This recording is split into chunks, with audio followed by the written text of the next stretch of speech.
حضرت ابو ہریرہ رضی اللہ عنہ سے روایت ہے کہ صحابہ کرام رضی اللہ عنہم آپ صلی اللہ علیہ وسلم سے اتنے مرعوب ہوئے کہ سوال نہ کر سکے۔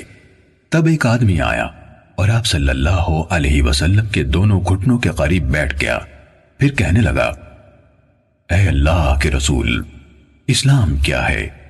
آپ نے فرمایا، تم اللہ تعالیٰ کے ساتھ کسی کو شریک نہ ٹھہراؤ، نماز کا اہتمام کرو، زکوٰۃ ادا کرو اور رمضان کے روزے رکھو۔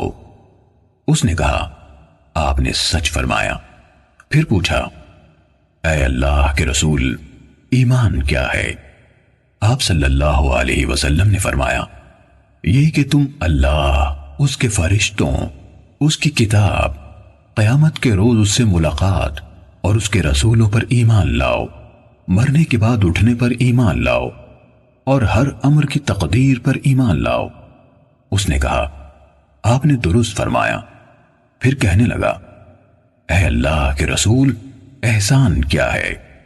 آپ صلی اللہ علیہ وسلم نے فرمایا، تم اللہ تعالیٰ سے اس طرح ڈرو گویا تم اسے دیکھ رہے ہو، پھر اگر تم اسے نہیں دیکھ رہے تو وہ یقیناً تمہیں دیکھ رہا ہے۔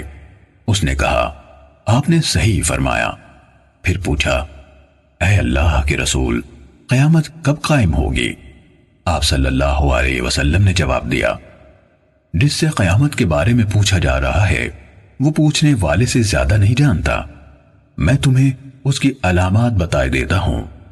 جب دیکھو کہ عورت اپنے آقا کو جنم دیتی ہے تو یہ اس کی نشانیوں میں سے ہے، اور جب دیکھو کہ ننگے پاؤں اور ننگے بدن والے، گونگے اور بہرے زمین کے بادشاہ ہیں تو یہ اس کی علامات میں سے ہے، اور جب دیکھو کہ بھیڑ بکریوں کے چرواہے اونچی سے اونچی عمارات بنانے میں باہم مقابلہ کر رہے ہیں تو یہ بھی اس کی نشانیوں میں سے ہے۔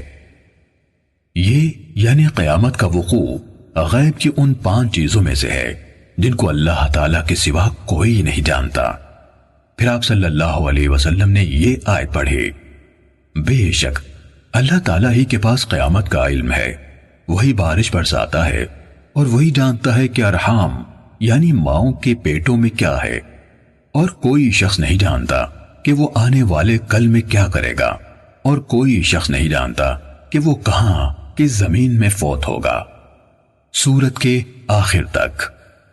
حضرت ابو ہریرہ رضی اللہ عنہ نے کہا، پھر وہ آدمی کھڑا ہو گیا اور چلا گیا تو رسول اللہ صلی اللہ علیہ وسلم نے فرمایا، اسے میرے پاس واپس لاؤ۔ اسے تلاش کیا گیا تو وہ انہیں یعنی صحابہ کرام کو نہ ملا۔ رسول اللہ صلی اللہ علیہ وسلم نے فرمایا، یہ جبرائیل تھے، انہوں نے چاہا